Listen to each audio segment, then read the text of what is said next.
La colocation, c'est quand plusieurs personnes vivent ensemble dans le même logement, mais attention, ce n'est pas considéré comme une colocation si ces personnes sont mariées ou pacsées.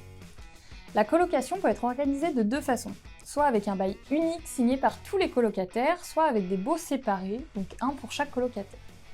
Ces baux doivent être rédigés comme un bail d'habitation classique, mais il y a quand même quelques points spécifiques à connaître. Premièrement, si le logement est dans une zone avec un loyer de référence majoré, c'est la somme des loyers de tous les colocataires qui ne doit pas dépasser ce plafond.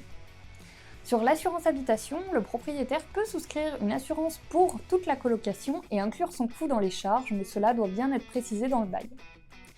Concernant le dépôt de garantie en cas de bail unique, ce dépôt est en théorie rendu au dernier colocataire qui quitte le logement.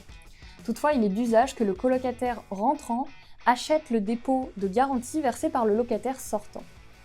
Enfin, une clause de solidarité peut être prévue lorsqu'il s'agit d'une colocation. Elle est d'ailleurs presque toujours prévue dans un bail. Cette clause, elle rend tous les colocataires solidaires.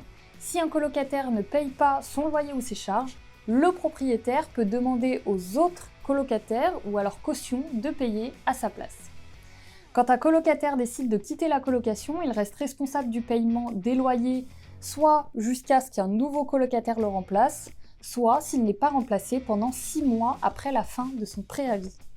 Par exemple, un locataire d'un bail non meublé donne son préavis de 3 mois, il quitte officiellement le bail après ces 3 mois, puis à partir de cette date, il reste solidaire pour une durée supplémentaire de 6 mois, sauf s'il est remplacé avant.